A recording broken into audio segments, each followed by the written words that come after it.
Nous aimerions être épaulés, rassurés, nous aimerions nous éclaircir les idées, parler à une personne de confiance, se reposer l'esprit, avoir un point d'appui, partager les soucis et savoir les exprimer. Nous avons récemment créé à Bordeaux INP un réseau d'écoute et d'accompagnement pour les étudiants en difficulté.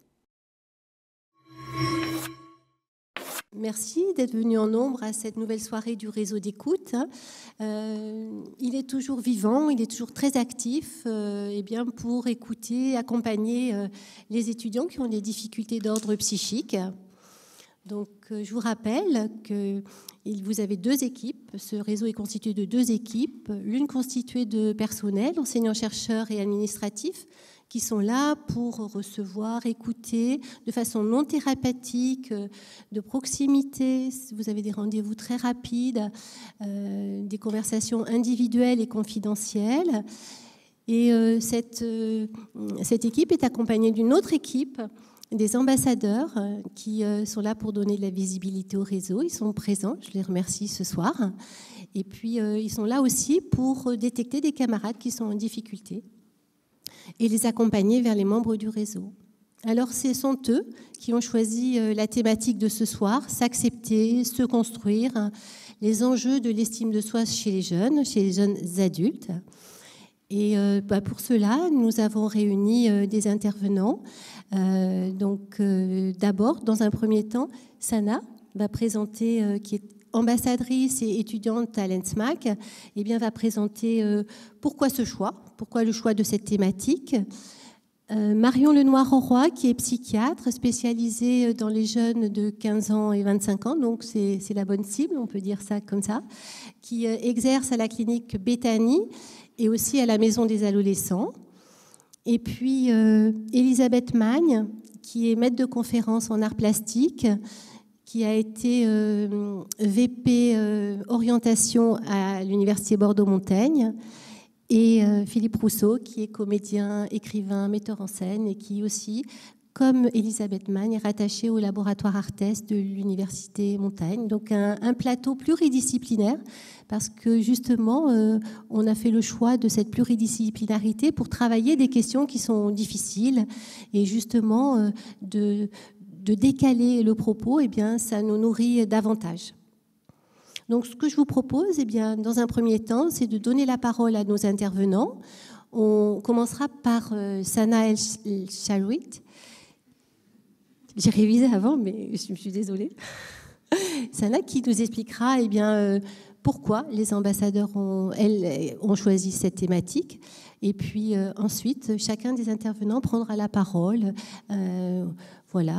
pour donner en fait son regard sur cette thématique-là du point de vue de sa spécialité. Et ensuite, nous échangerons tous ensemble et avec la salle par la suite.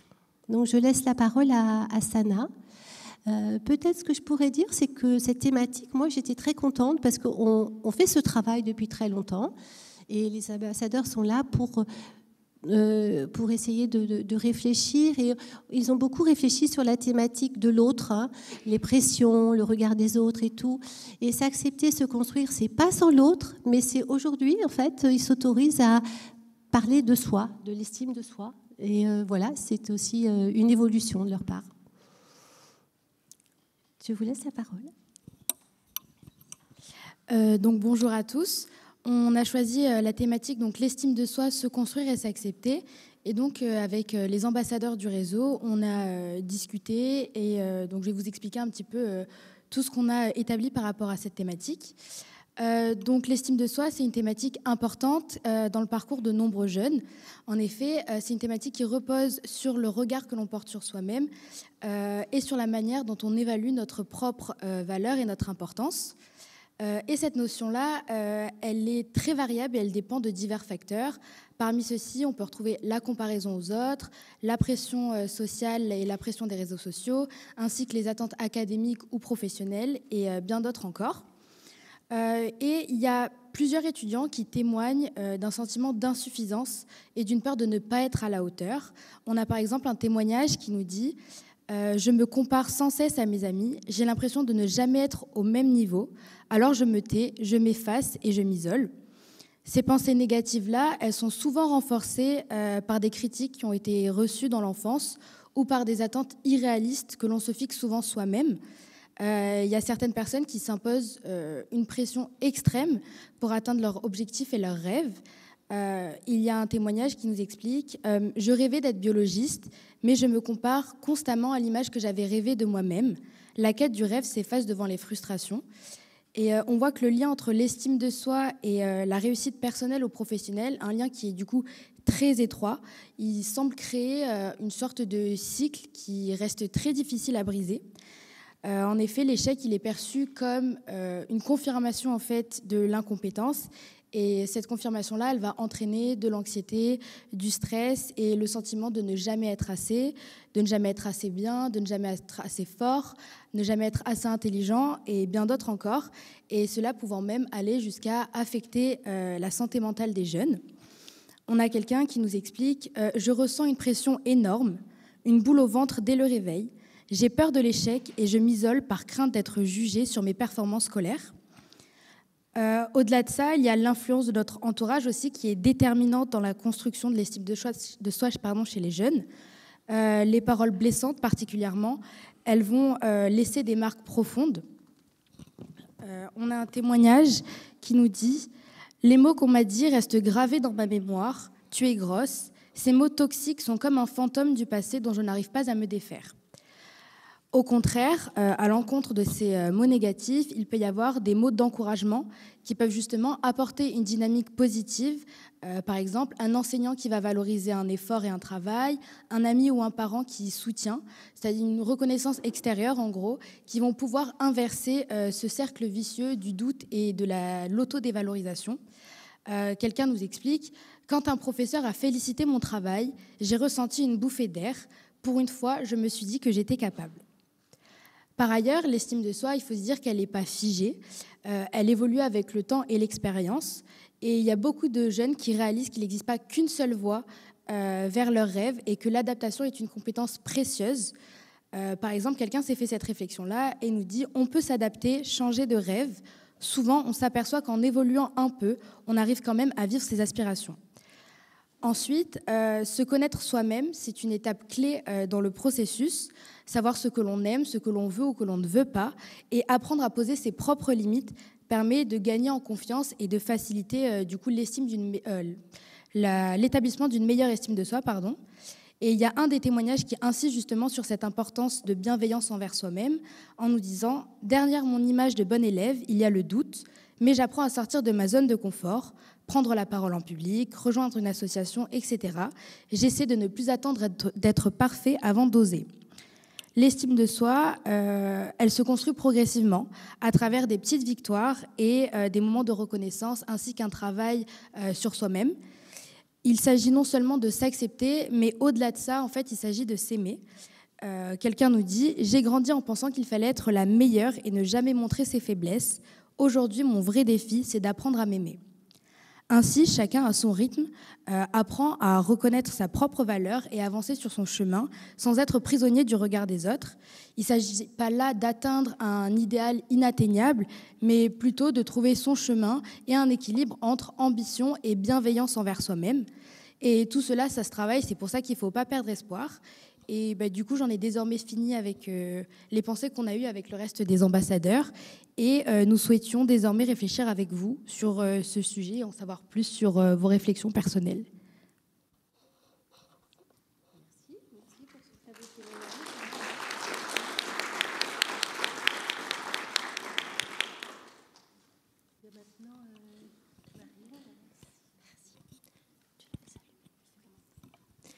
Bonsoir, merci beaucoup. Merci Madame Bonneton, merci Sana.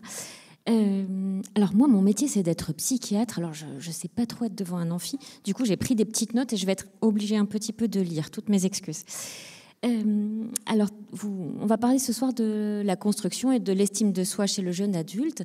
Et je voudrais avant tout redéfinir avec nous ce que nous, les psychiatres, les spécialistes de l'adolescence et de l'adulte jeune, on appelle jeune adulte. Le jeune adulte ne serait donc plus un adolescent. Il ne l'est plus sur le plan administratif. Il devient majeur et autonome. Sa voix est entendue. Il vote. Mais on pourrait parler d'une longue transition entre adolescence et jeunes adultes, tant les processus développementaux à l'œuvre ne répondent pas aux bornes administratives et sociétales. En effet, les phénomènes biologiques et de développement ne s'arrêtent pas à 18 ans ou 21 ans dans d'autres pays. Le cerveau, tout particulièrement le cortex préfrontal, dans lequel il se passe notamment l'inhibition, la prise de décision, le système osseux, la croissance n'est pas terminée, hormonal, même rénal, est toujours en maturation pendant plusieurs années. On pourrait s'accorder à dire environ jusqu'à 25 ans. Il s'agit donc d'une période de remaniement et de construction identitaire. Cependant, le nombre de demandes faites aux jeunes adultes est quant à lui exponentiel. Concentre-toi sur ton avenir, quel est ton projet, fais des choix, performe dans ta vie sociale, fais des rencontres, milite.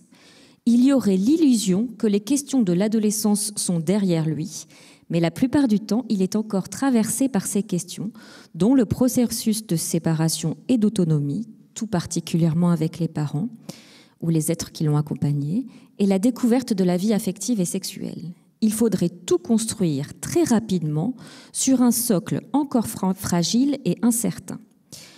Alors comment, dans ce contexte, continuer à construire son identité quand il existe une tension entre les identités contemporaines des jeunes adultes et le besoin de répondre aux attentes sociétales et médiatiques ?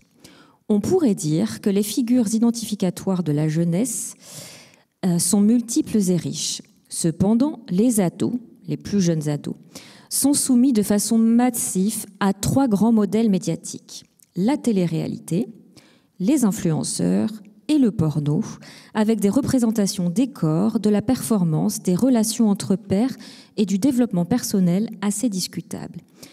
Ils peuvent aussi être confrontés aux discriminations, aux inégalités et aux violences qui auront des conséquences sur l'estime de soi, mais pas toujours, tout particulièrement quand on rencontre les difficultés de santé mentale encore fortement stigmatisées et isolantes dans notre société, alors que paradoxalement fréquentes. Alors, qu'est-ce que l'estime de soi ? On pourrait dire que c'est le rapport intime que nous entretenons avec nous-mêmes et qui répond à 3 questions. Comment je me vois ? Comment je me juge ? Comment je me traite ? Nos réponses à ces 3 questions expliquent la plupart des variations de l'estime de soi d'une personne à l'autre, mais aussi d'un moment à l'autre de notre vie. Alors, j'ai regardé un petit peu, figurez-vous que c'est plutôt au-delà de 50 ans qu'on a la meilleure estime de nous, donc rien n'est perdu. Voilà. On pourrait donner un essai de définition des composantes de l'estime de soi, faisant encore beaucoup l'objet de débats chez les psychologues du développement. Et les psychologues du développement, ce n'est pas ceux du développement personnel, c'est ceux du développement de l'enfant, du nourrisson, de la croissance et de la construction, à partir de 3 piliers principaux. Le premier, c'est l'amour de soi, qui pourrait être résumé par cette petite voix intérieure qui nous dit qu'on est digne d'amour et de respect.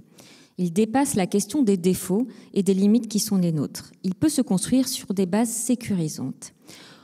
Pour mieux comprendre de quoi il s'agit, il est intéressant de citer les théories de l'attachement apparues dans les années 70 à travers les travaux de Donald Winnicott, pédiatre et psychanalyste. Avant de se voir, l'enfant se voit dans les yeux de sa mère le regardant. Bowlby, qui s'en inspire, fonde la théorie de l'attachement dans la seconde moitié du XXe siècle.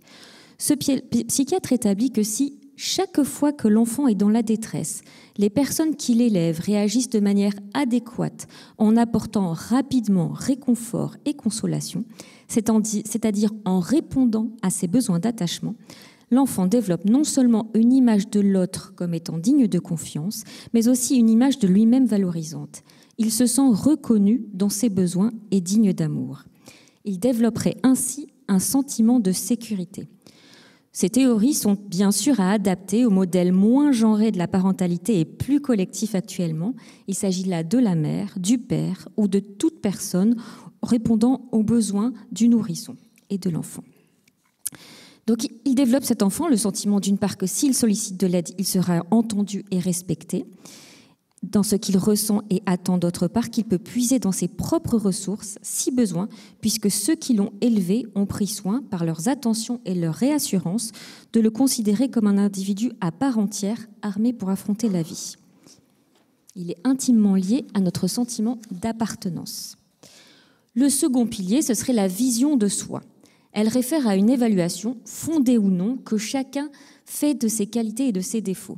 Il ne s'agit pas seulement d'accumuler des connaissances sur soi-même, la réalité importe d'ailleurs peu à cet égard, ce qui compte, ce sont les croyances que l'on construit à l'égard de soi-même. Et le dernier des piliers, ce serait le sentiment de confiance. Ça s'applique moins aux pensées que nous avons à propos de nous-mêmes qu'à nos actes. C'est la croyance en notre capacité d'agir de façon adéquate dans des situations. Il s'agit donc d'une notion assez dynamique et évolutive, très sensible aux interactions et aux expériences qui peuvent renforcer notre estime de nous ou au contraire causer ce qu'on pourrait appeler des blessures d'estime. Cette remarque déplacée, cette moquerie, ce bizutage, ce harcèlement. Il peut donc y avoir trouble de l'estime de soi, blessure d'estime, mais l'estime de soi n'est pas un trouble en soi ou une maladie.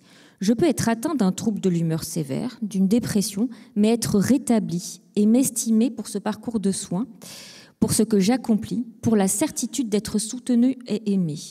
Je peux avoir une faible estime de moi, mais cela m'importe peu. Cela me permet de me remettre en question, d'être plus attentif à l'autre. C'est à distinguer d'un épisode aigu de souffrance. Dans les périodes de mal-être intense, de dépression par exemple, l'individu rencontre des idées de dévalorisation et de culpabilité qui vont temporairement, comme si on avait mis des lunettes noires sur tout ce qu'il vivait, altérer ses pensées et son estime de lui.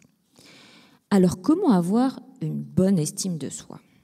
Alors, il ne s'agit pas là d'accéder au nirvana, de narcissisme et de sentiment de toute puissance ou à un orgueil mal placé, mais d'un sentiment de sécurité suffisant pour vivre des échecs et des déceptions et s'attribuer au moins des succès du quotidien. Avoir suffisamment de sécurité interne pour oser. Oser lever la main en amphi pour donner une réponse, oser affirmer une idée ou une position lors d'un oral, oser se lancer dans de nouvelles activités, oser accepter une rencontre et poser sa limite dans la relation affective ou amicale. Car si je m'estime suffisamment, je peux poser la limite de ce qui est bon pour moi ou pas dans la relation. Je ne consens pas à tout. Si j'ai peu d'estime, que j'ai trop peur de perdre l'autre, que je ne mérite pas cette relation, il pourra alors m'être plus difficile de poser mes limites et de repérer la frontière entre ce à quoi je consens et ce à quoi je ne consens pas dans la relation. Une bonne estime de moi ou une estime suffisamment bonne va me permettre d'avoir confiance en moi, de m'affirmer, mais de souffrir aussi et de traverser des émotions douloureuses tout en étant à peu près sûre de ma valeur et de ma capacité de rétablissement. L'estime de soi est une part de notre construction, de notre façon d'être au monde, mais elle ne s'exprime que dans l'interaction avec autrui. Tout ce qui peut faire groupe, soutien, appartenance sur des valeurs partagées peut aider à avoir une meilleure estime de soi. Dédramatiser l'échec, rendre les espaces favorables à l'expression et à l'affirmation des choix et des points de vue de chacun, rendre les espaces de socialisation et de rencontres ouverts et accueillants envers la diversité, favoriser la création, la créativité sont des pistes. Promouvoir des modèles d'identification divers et diversifiés, et je pense là aux rencontres que vous organisez avec des lycéens pour leur donner envie de se lancer dans des études scientifiques, tout particulièrement chez les filles, peuvent être des pistes dans un second temps. Il ne s'agit donc pas là que d'une responsabilité individuelle, mais d'une responsabilité collective qui fait société. Il s'agit de mettre en place des organisations qui valorisent ces initiatives. Ainsi, le réseau d'écoute et d'accompagnement par l'organisation collective, mais aussi par l'engagement des étudiants qui y participent, est une initiative forte portée par votre école et je vous remercie chacun de votre participation à cet engagement.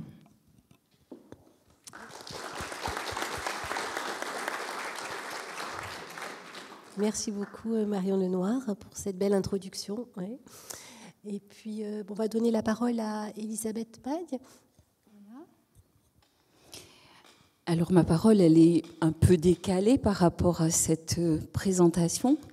Mon travail a consisté pendant des années à accompagner des étudiants qui étaient dans des processus de création. Je suis enseignante en art plastique, enfin j'étais enseignante en art plastique. Et j'entends des choses qui résonnent néanmoins dans tout ce qui est dit ici, dans cette question de l'estime de soi. Alors, l'estime de soi, là, on le traite du point de vue d'une tranche d'âge qui est la vôtre, mais bon, j'ai une mauvaise nouvelle, c'est qu'on en a besoin toute la vie, et que c'est pas parce qu'on a passé 50 ans qu'on est très sûr de soi, ça n'arrive finalement jamais. Le processus de création, il est dans cette question qui nous anime aujourd'hui, il est intéressant parce que c'est un processus qui finalement déplace le regard des autres. Alors, vous allez me dire, vous n'êtes pas tous des artistes ici, mais je suis à peu près sûre que vous avez aussi des pratiques que vous pourriez qualifier de créatives, quelle qu'en soit d'ailleurs la mise en forme, de choses tout à fait très simples. Faire du tricot, faire des choses, faire de la menuiserie, faire des choses avec vos mains, peindre des figurines de jeux de rôle, ce genre de choses. Et tous ces objets-là, finalement, ils participent aussi d'une estime de soi, parce qu'ils mobilisent aussi le regard des autres. Je m'explique. Lorsque vous fabriquez ces objets dans un acte créatif, où on est rentré tout à l'heure, là le piano était en train de fonctionner, c'était assez merveilleux. Donc si vous faites de la musique, par exemple, vous proposez des choses qui sont des choses externes à vous, finalement, que vous posez devant vous comme des objets, c'est-à-dire des choses qui sont objectivés, qui sont à l'extérieur de vous-même. Alors, lorsque ces processus de création sont, compulsifs, on va arriver à des qualificatifs, par exemple l'art des fous, ces gens qui ne peuvent pas vivre sans créer. Alors c'est sans doute pas votre cas, mais vous avez peut-être des pratiques que vous considérez comme des pratiques accessoires, mais dont vous sentez bien qu'elles vous valorisent au regard des autres.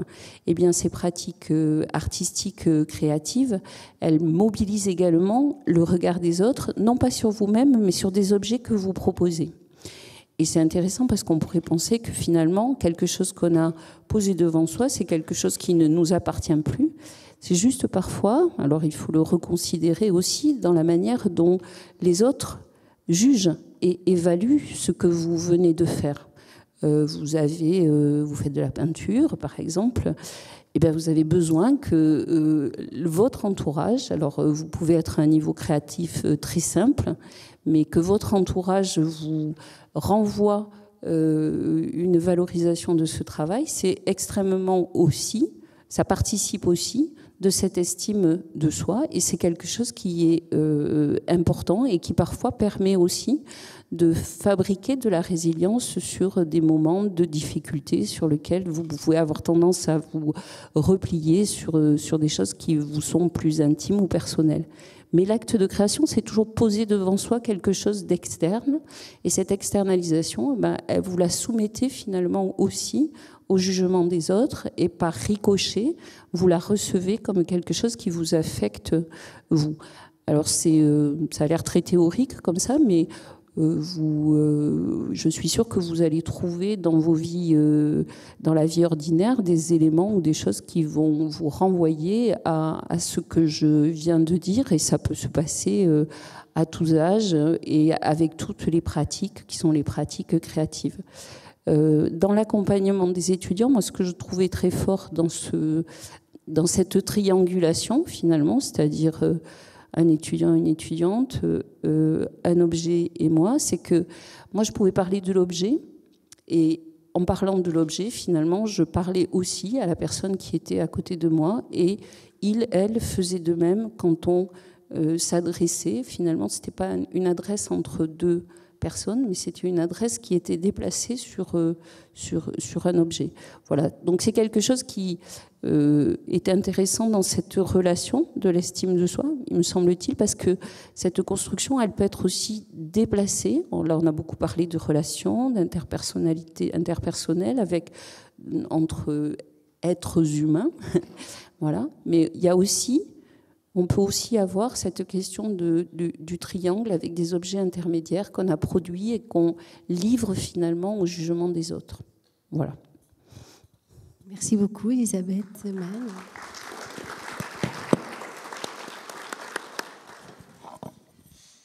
Et on donne la parole maintenant à Philippe Rousseau. Bonjour. Je me suis posé la question en venant ici à ton invitation, quel lien il pouvait y avoir entre l'estime de soi et l'écriture. Et alors je vais parler de ça. Ça paraît évident qu'il y a des liens entre l'écriture et l'estime de soi. Je rajoute un affaiblisseur linguistique, ça peut paraître évident. D'ailleurs, certains ou certaines l'utilisent même dans l'art-thérapie, utilisent l'écriture dans le cadre de l'art-thérapie. Mais on peut aussi estimer que toute activité culturelle, sportive, artistique ont ou peuvent avoir un intérêt pour notre estime de nous-mêmes. Je dis ça pour démystifier un peu, parce que c'est pas parce que c'est mon métier qu'il faut choisir l'écriture. Vous choisissez ce que vous voulez, et vous aurez raison de choisir ce que vous voulez, puisque l'important c'est de choisir ce qui vous va, ce qui va faire que vous vous estimez. Alors quelques éléments pour éventuellement choisir l'écriture ou au contraire ne pas la choisir autre chose. Et la comparaison que je fais ici entre disciplines, par exemple avec l'art plastique, c'est pas une hiérarchie. C'est justement pour peut-être aider à choisir ceci ou cela. Je focaliserai sur 5 éléments qui me semblent un peu particuliers à l'écriture, même si l'écriture peut aussi le partager avec d'autres disciplines. L'écriture, premier élément, c'est que on peut mettre un curseur où on veut de l'écriture pour soi. Le carnet intime, par exemple, avec l'écriture en groupe, dans le cadre d'un atelier, par exemple. Écriture collective, écriture pour un grand cercle. Alors voilà, il y a des gens qui en font leur métier et qui évidemment écrivent pour un plus grand cercle quand on fait pour soi ou dans un atelier. Bon, faut pas rêver, hein. La vente moyenne de bouquins en France, c'est 800 exemplaires. Donc quand on écrit un bouquin, voilà, 2 ou 3 lecteurs pour un bouquin, donc en gros, c'est quand même pas un énorme cercle. Voilà, c'est le premier élément, l'écriture pour soi, pour un petit cercle, les amis, la famille, ou un plus grand cercle, et on met le curseur où on veut. Comme l'art plastique, ça devient aussi un objet face à soi. Dans les disciplines sportives ou dans le spectacle vivant, que je pratique aussi, le corps est mis en jeu. C'est notre instrument, c'est l'instrument de l'expression. En individuel, one-man show, etc., ou bien en collectif. Ce corps expressif, il l'est avec des mots ou bien sans les mots. Le théâtre, la danse, il y a une discipline comme la musique qui peut avoir les deux. Soit on fait de la chanson et on est l'interprète de la chanson, soit on fait de la musique avec un instrument. D'ailleurs, le corps mis en jeu peut être, entre guillemets, avoir un autre objet entre les spectateurs et les spectatrices et soi-même. L'instrumentiste qui a une grosse contrebasse ou une petite flûte. Donc, comme dans l'art plastique, l'objet texte est là, devant soi, devant la personne qui l'a réalisé. Et cette personne peut rester à côté de l'objet, mais elle peut aussi aller ailleurs, l'abandonner, a fortiori si le texte est édité. On peut l'exposer avec soi, et on peut aussi créer ce triangle dont tu parlais, puisqu'on peut aussi, par exemple, exposer le texte et voir des gens en train de lire notre texte. Est-ce qu'ils savent d'ailleurs que c'est le mien? Ça dépend du contexte. Et on peut aussi lire cet objet texte, et dans ce cas-là, notre corps se met en jeu. Donc on peut être dans une espèce de frontière absolument pas étanche entre l'art plastique, l'objet, et le spectacle vivant, puisqu'on peut lire soi-même son texte aux autres. Mais aussi, on peut le faire lire. Et dans ce cas-là, on retrouve un triangle.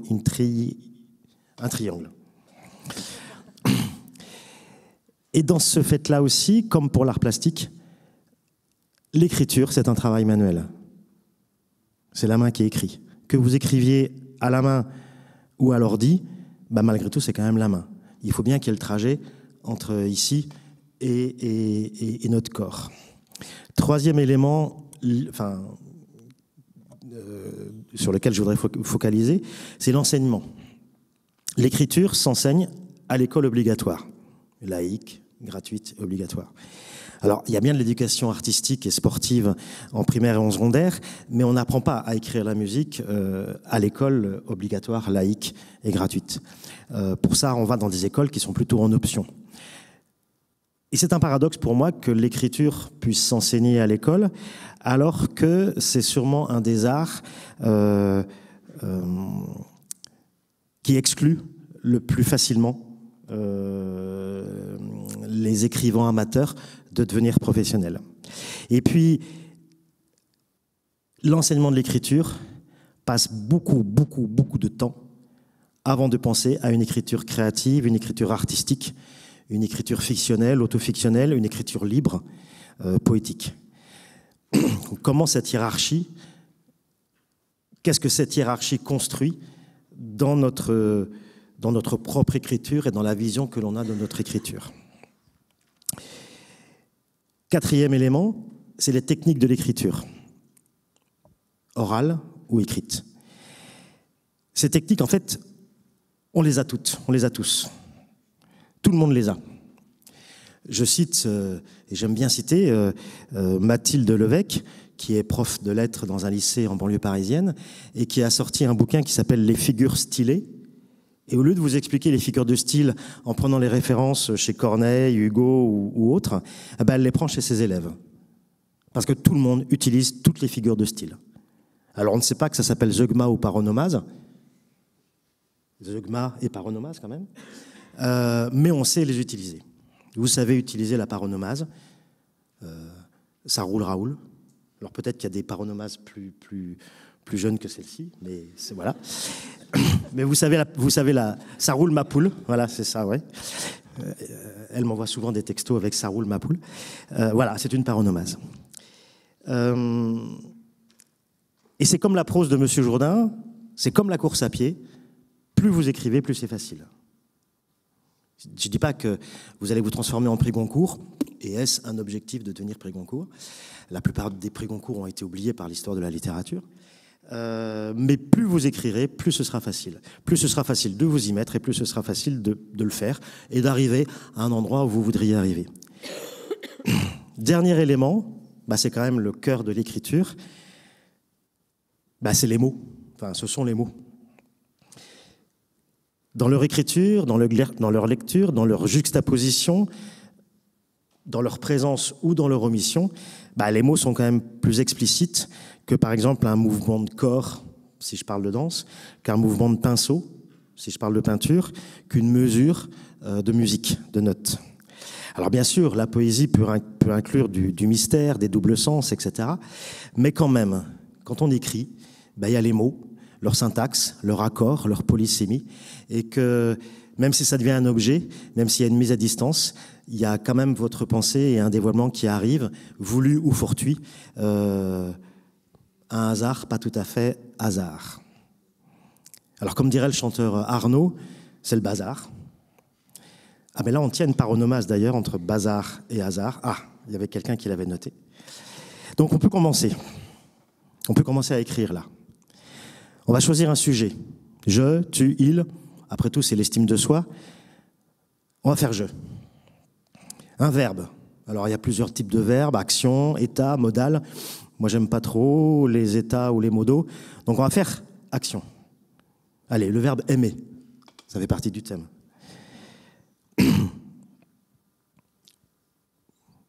Un adverbe.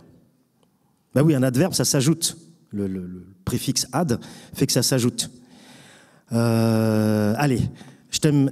Alors non, on va pas faire. Donc il y a je t'aime, mais on pourra rajouter un adverbe pour dire je t'aime bien. Bon, c'est beau. Je t'aimerai toujours. Alors ça c'est mieux ça. En plus il y a la rime, amour, toujours, tout ça. Mais je suis pas très convaincu non plus. Un complément de temps, de lieu, de manière maintenant. Ah tiens, c'est pas moi qui l'ai fait le premier. Ça, je le regrette, mais bon, c'est comme ça. Je t'aimerai tous les jours. Ça, c'est Pénac qui le fait.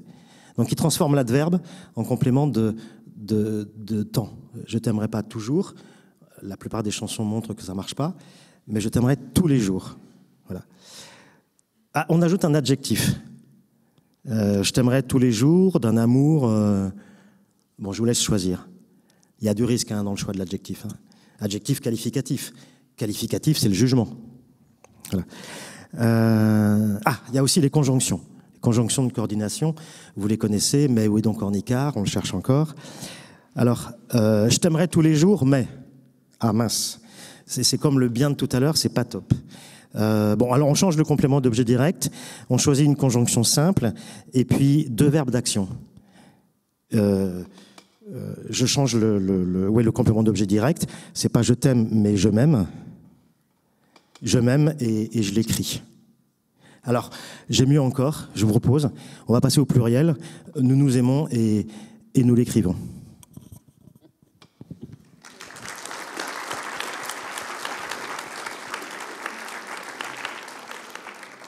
Amour, écriture, ça va être dur de passer juste après. Hein, voilà, oser lever le doigt en amphi, osons, aimons-nous et tout ça.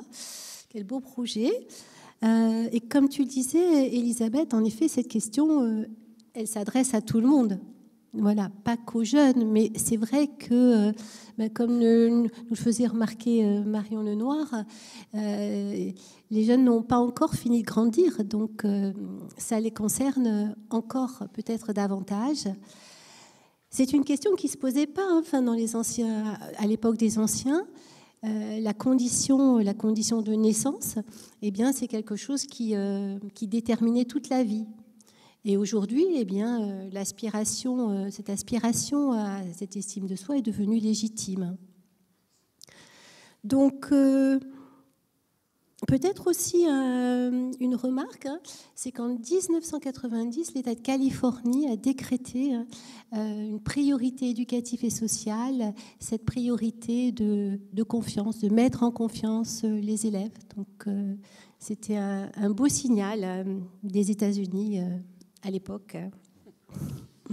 Alors, comment bien grandir ? Comment bien grandir où à 20 ans on nous dit que c'est le plus bel âge et puis on nous dit que finalement après on ne fait que décliner. Comment mettre de côté, je suis un petit peu comment mettre de côté ces schémas un peu de projection, les paroles blessantes dont a parlé Sana. Pour commencer à introduire notre discussion, j'avais envie de vous lire une citation d'Hannah Arendt dans son livre « La crise de la culture ». Et je vais demander peut-être aux intervenants et à la salle aussi peut-être de réagir pour commencer à discuter sur le thème. Alors forcément, dans le cadre dans lequel on est, il est question d'éducation.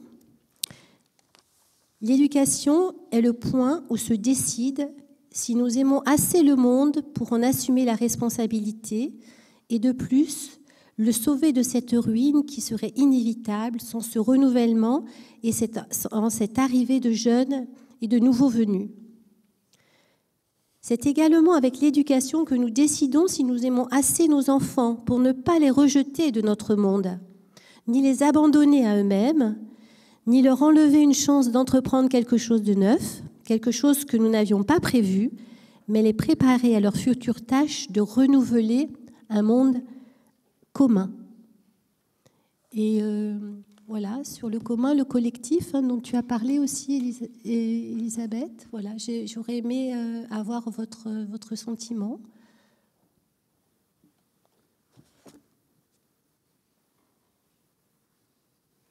Pouf, ça fait un petit... je suis désolée, après le aimer l'écriture, oui, ça fait peut-être un petit... Voilà.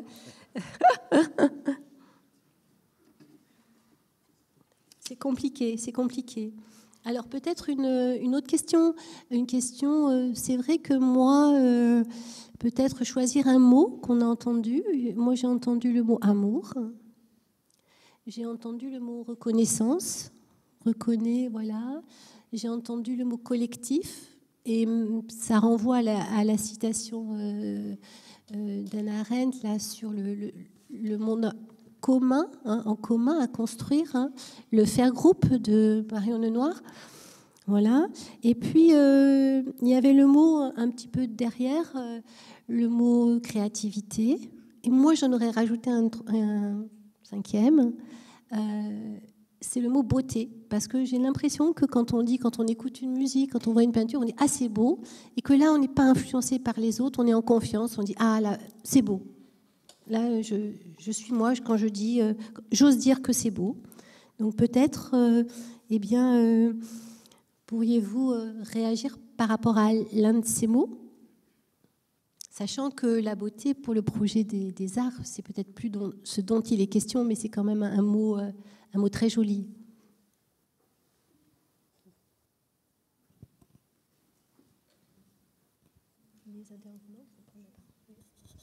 Moi, sur ce que tu dis là, ce qui me semble être compliqué, c'est de savoir si l'estime de soi, elle est vraiment liée à soi ou si elle est extrêmement dépendante du regard des autres. C'est ce que vous disiez, Marion, sur les réseaux sociaux, sur les influenceurs, enfin tout ce qui fait aussi nos attendus par rapport... Non, je reprends. Tout ce qui fait vos attendus par rapport à votre environnement.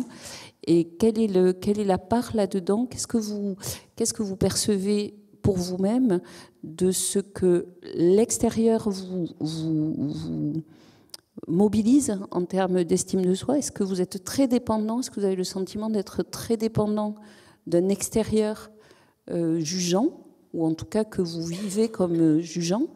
Ou est-ce que vous arrivez à avoir une sorte de solidité intérieure qui vous permette à un moment donné de vous dire que vous êtes aligné avec vos valeurs, quel que soit le moment que vous vivez? Est-ce que c'est important le dehors, ou est-ce que vous avez le sentiment que vous tenez solidement quand même sur vos deux pattes? Alors, je ne m'adresse pas à des individus, hein, vous pouvez répondre de manière plus collective et impersonnelle.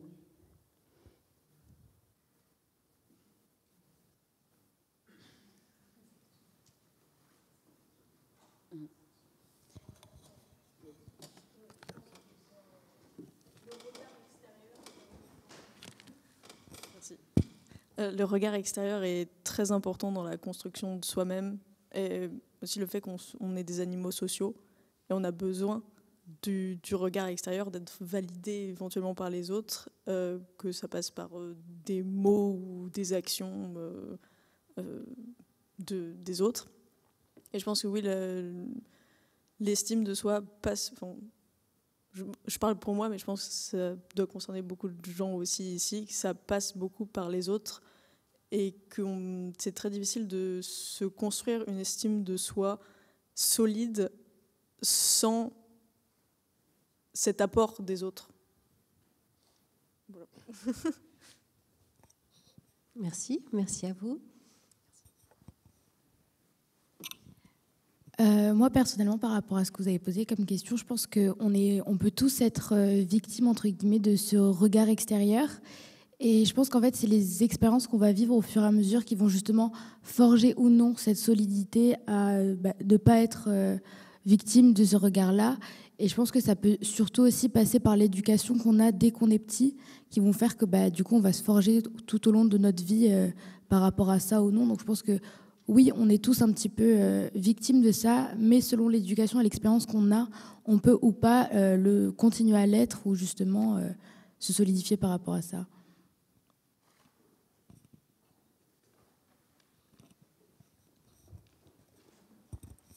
Pour rebondir sur ce que vous venez de dire, oui, je trouve qu'il y a après un équilibre assez compliqué à trouver quand on essaie de construire sa confiance en soi, où il y a le regard des autres qui est là, et que donc si on le prend trop en compte, du coup notre confiance en soi est dévastée et trop variable. Donc il faut un peu de force, de stabilité, mais si on a trop de force, donc si on regarde j'ai confiance en moi, ce que je fais c'est bien, en fait du coup à un moment on franchit la barrière où on ignore le regard des autres et où il faut se remettre en question un moment pour pas être insupportable dans la vie de tous les jours, quoi. Oui, c'est ça.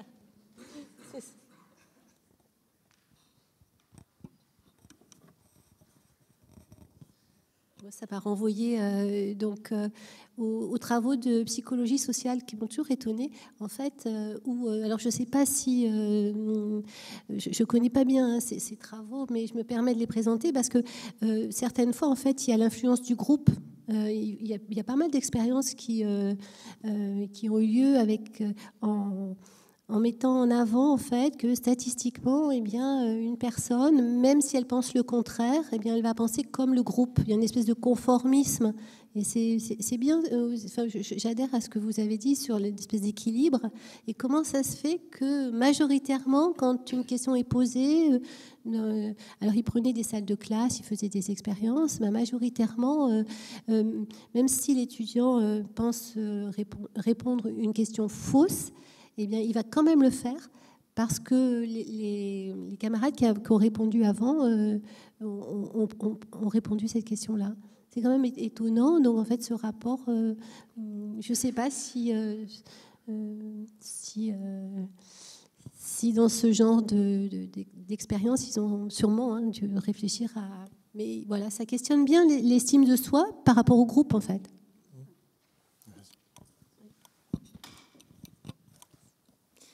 Oui, je trouve qu'il y a vraiment cette question de la ligne de crête qui est souvent notre réponse, effectivement, entre trop peu d'estime, trop d'estime. Alors, il faut quand même se rappeler que la question de l'estime de soi, donc si on reprend, c'était connais-toi toi-même, Platon, la reconnaissance de sa valeur, de ses compétences philosophiquement. Et puis après, on a eu tous les philosophes chrétiens où on devait être humble. Très humble. Et donc, on reste quand même dans cette société-là. Il y a, alors d'accord, les discours positivistes, consuméristes, Nike, Just Do It et tout ça, c'est très simple, il suffit de le faire. Mais on vient aussi de cette construction, effectivement, très chrétienne d'une espèce de grande modestie et du péché d'orgueil qui, pour moi, n'est pas tant un péché. Mais...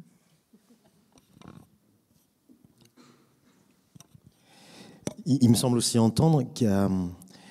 Enfin, ces mots-là ont circulé, beauté et jugement. Et je le vis en particulier dans les ateliers d'écriture. Je vous l'ai dit, l'écriture s'enseigne dans l'école laïque, gratuite et obligatoire. Et moi, je retrouve des jeunes adultes, mais pas que. Si on a le temps, je vous lirai un témoignage d'une femme de 65 ans et qui répond parfaitement bien aux questions qu'on se pose, sauf qu'on est en train de prendre de l'avance par rapport à elle parce que vous n'avez pas 65 ans. Donc face à un objet, le texte ou l'objet issu d'un art plastique, eh bien, on peut effectivement avoir un jugement, c'est bien, c'est pas bien, ou alors avoir un sentiment de beauté. Et alors, je vais le résumer très très vite, mais je fais appel à la définition que Kant a de la beauté. Ce qui est beau, c'est ce qui m'émeut. C'est pas ce qui est construit par des canons, par une histoire de la littérature, des arts, par une histoire de l'image de la femme ou de l'homme, par les philosophes chrétiens qui nous disent « oh, sois humble ». Enfin, ce n'est dit qu'à ceux à qui on oblige d'être humble. Il y en a, ils sont au-dessus de ça, il n'y a pas de problème. Et à partir du moment où je vois bien que ça permet de respirer, quand à un moment donné, on ne va pas juger un texte s'il est bien ou il n'est pas bien, j'interroge moi-même de qu'est-ce qui fait qu'on dit qu'un bouquin est attendu par l'ensemble, enfin, j'en sais rien. Mais en revanche, si ce texte vous a ému, et que d'ailleurs cette émotion soit éventuellement négative, pourquoi pas, mais il y a un regard du groupe, je vais faire ça en groupe, qui effectivement, ton texte m'a ému. Et c'est pas pareil de dire ton texte m'a ennuyé que de dire ton texte est ennuyant ou ennuyeux. Voilà. Et cette beauté qui passerait par quelle émotion j'ai reçue. Alors bien sûr qu'il y a des prérequis, ça veut dire qu'il faut être capable, en écoutant le texte, de voir quelle émotion, quelle sensation, quelle pensée m'ont traversé et que je vais pouvoir transmettre à l'autre. Mais ça marche. Au bout d'un moment, ça marche. Et en fait, en effet, le regard de l'autre n'est plus un jugement, mais il est simplement de dire ce que tu as fait m'a ému. Voilà. Et oui, ça marche.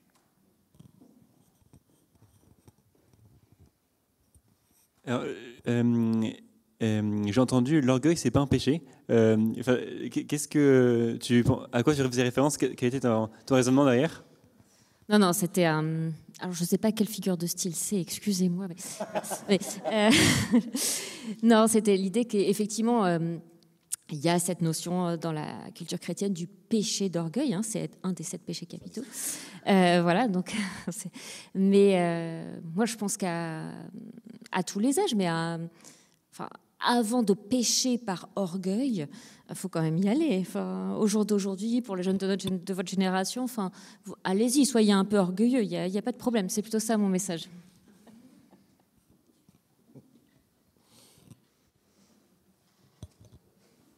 Oui, on aimerait vous accompagner. Peut-être vous pouvez nous donner des idées, vous accompagner sur le chemin, développer votre terrain de créativité. Oui, de l'orgueil peut-être pas, mais de la créativité, oui.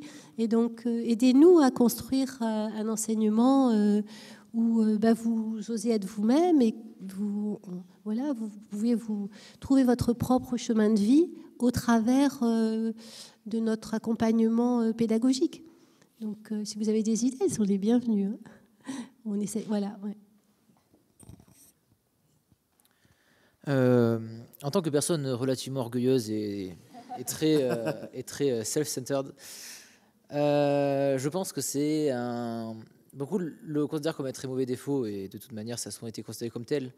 Mais je pense que c'est avant tout la conséquence du fait que le manque affectif peut parfois générer une envie de se surreprésenter vers l'avant. Et c'est quelque chose dont vous avez plus ou moins parlé sur la manière dont on a envie de se représenter aux autres. Mais je pense que c'est un cercle vicieux, dans le sens où généralement, lorsqu'on a tendance à manquer de personnes dans son entourage à qui vouloir plaire, ça peut arriver, hein, encore une fois, je suis très égocentrique, j'ai tendance à penser que le fait de ne pas avoir de modèle à qui montrer une bonne image amplifie donc cette carapace qui elle-même va paraître plus égocentrique et qui va créer un cercle vicieux. Alors je ne sais pas si la psychologie en dit quelque chose de ce cercle vicieux et de cette manière de vouloir voir le monde, mais je ne sais pas trop ce que vous en pensez avec des expériences sur beaucoup de gens.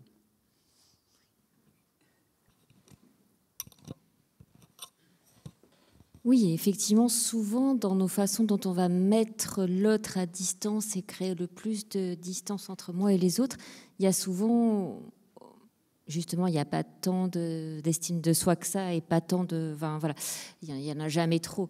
C'est plutôt, effectivement, il y a une certaine forme de cercle vicieux. Je doute beaucoup de moi. Je ne me sens pas à la hauteur.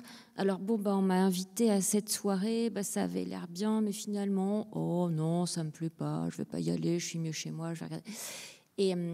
Et donc c'est le cercle vicieux de l'évitement. Plus je suis anxieux, moins je m'estime à la hauteur d'eux, plus j'ai peur de performer, en tout cas d'y trouver ce que j'y cherche, et plus je vais éviter. Et donc effectivement, c'est plus j'évite, moins je sais faire, plus je m'isole, et c'est parti. C'est de ça un petit peu dont vous parlez ? Ouais. Alors effectivement, c'est vrai que, on voit pas forcément.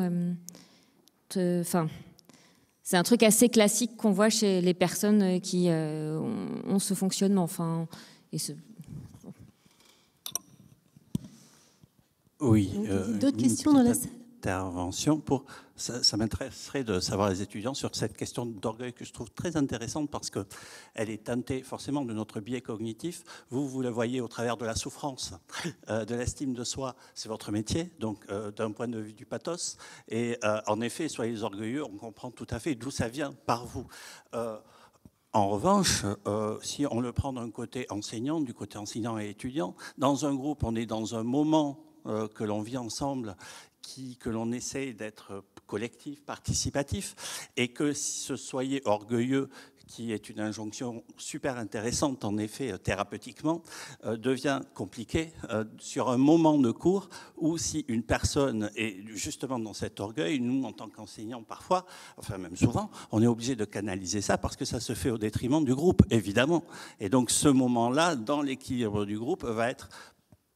Est-ce qu'il va être, ça c'est une question aujourd'hui, comment le ressentent les collègues qui ne s'expriment pas à ce moment-là, plus parasitant ou plus intéressant parce que c'est exprimé à ce moment-là. Et là, c'est mon propre biais cognitif d'intervenant dans l'enseignement.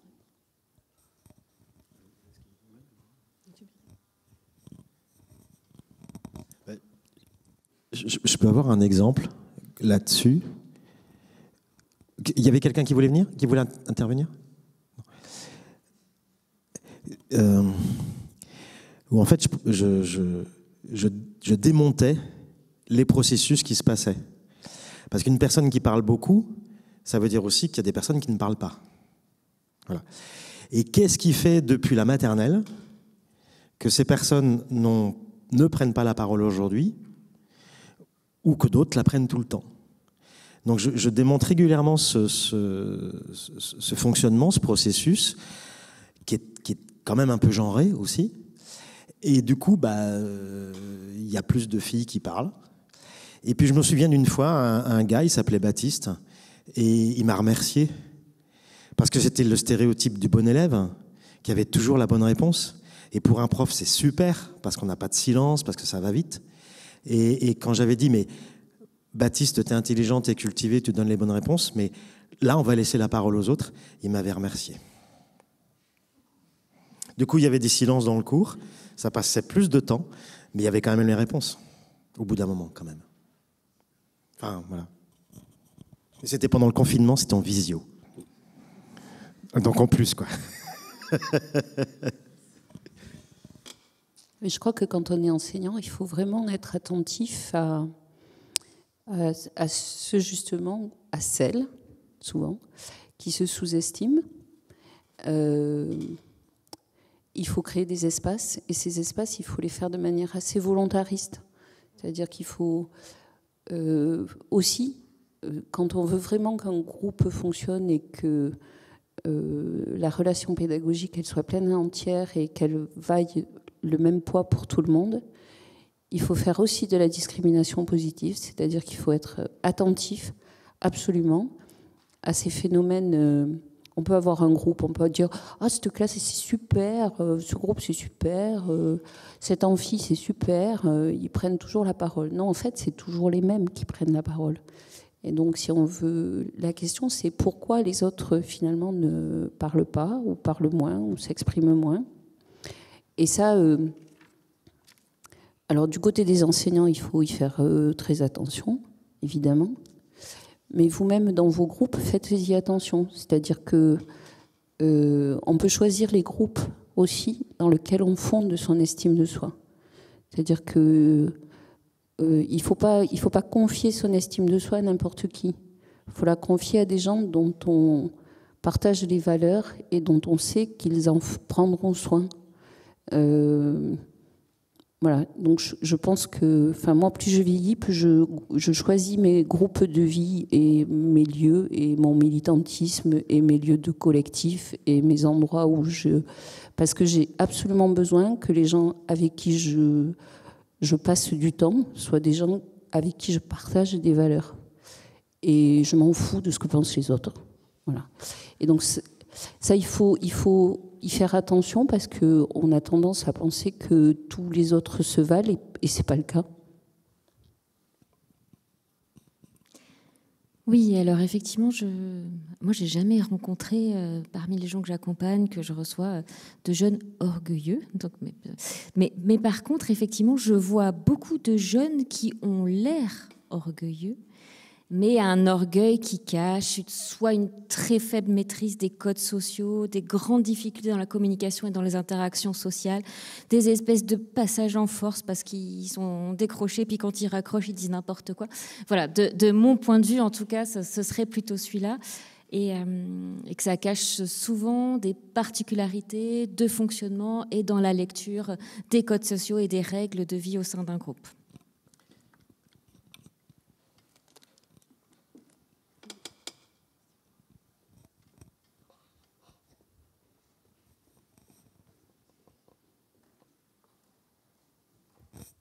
Alors, je vais essayer de formuler ma pensée sous forme de question.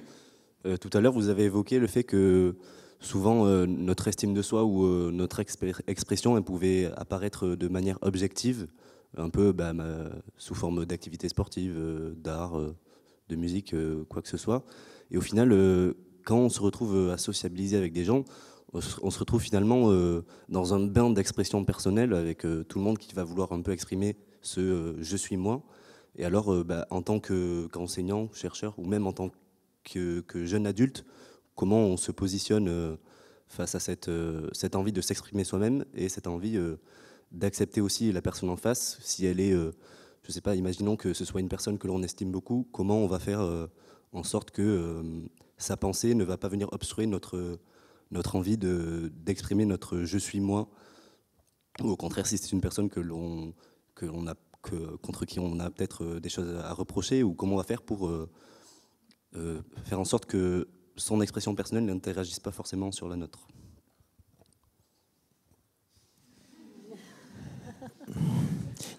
Il y a tout d'abord une nuance entre ce qu'on pourrait nommer l'objectivité et l'objet. Objectiver. Un texte, ce dont j'ai parlé, ou les objets d'art plastique, ce dont a parlé Elisabeth, effectivement, c'est un objet devant soi, au sens propre du terme, mais qui peut quand même parler de soi. De manière, et j'enlève d'ailleurs le verbe pouvoir, qui parle de soi, avec toute sa subjectivité. Et il y a ce dialogue qui est triangulaire à partir du moment où on invite quelqu'un à lire le texte ou à regarder la peinture, la sculpture. Mais ce n'est pas être objectif que de produire un objet. Et voilà, il y a peut-être besoin je ressens le besoin de faire cette nuance. Voilà. C'est compliqué votre question, hein, la vache. Hein. Je ne pensais pas qu'on serait titillé jusque-là. Alors, je ne sais pas, je réponds à titre personnel. Il me semble que quand grandir, c'est peut-être ne faire dépendre son estime de soi que des gens que l'on estime soi-même. Vous me l'écrivez. Je ne la referai pas.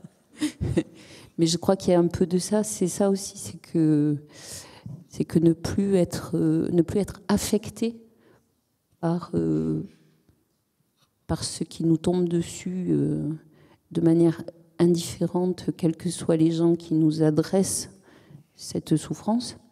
C'est peut-être commencer à être solide sur ses deux pieds, c'est ne prendre que ce qui vient des gens que l'on aime, que l'on estime soi-même, et dont on pense qu'ils ont de la bienveillance, y compris pour nous dire des choses qui fâchent parfois, mais en tout cas qu'ils le font avec bienveillance, et pas juste pour nous écrabouiller et pour pécher orgueilleusement. Du coup, moi, par rapport à ce que tu viens de dire, je pense que quand on est face à une situation comme ça, il faut déjà, par rapport à soi-même, avoir fixé justement les choses qu'on aime, les choses qu'on veut, les choses qu'on veut pas, enfin avoir des limites assez claires. Bien sûr, sans tomber dans le « je me remets pas du tout en question, je pense que ce que je pense, etc. » Et du coup, si déjà, je pense qu'on a ces limites fixées là, ce sera plus facile pour nous de dire stop ou de stopper quelque chose qui ne nous va pas, etc. quand on est face à des personnes qui peut-être envahissent trop notre estime de soi et des choses comme ça. Donc même si c'est hyper compliqué de poser des limites, de savoir exactement ce qu'on veut ou pas, je pense que c'est déjà un pas vers ça.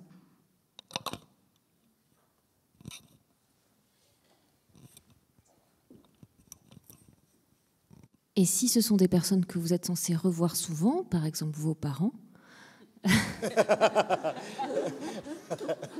effectivement, la relation n'est plus tout à fait la même. Vous êtes devenu un jeune adulte et ça peut valoir le coup à un moment, effectivement, tu ne t'es pas encore douché, quand tu vas quand même pas sortir comme ça, et gna gna gna gna gna. On peut aussi dire les choses qui blessent et le formuler très tranquillement, sans conflictualiser, pas forcément dans l'instant. Tes propos tout à l'heure m'ont blessé. Et des fois, quand la relation évolue, ça peut être l'occasion aussi, de se demander un peu pardon aussi. Je retire ce que j'ai dit, je m'excuse. Voilà. Dans une relation un petit peu d'adulte à adulte, ça peut être des choses qui arrivent. Mais effectivement, par moment, quand c'est une relation à laquelle on tient et on compte, on peut aussi le formuler. Tu vas trop loin, tes propos m'ont blessé, je ne suis pas d'accord avec le fait que tu me parles de cette façon.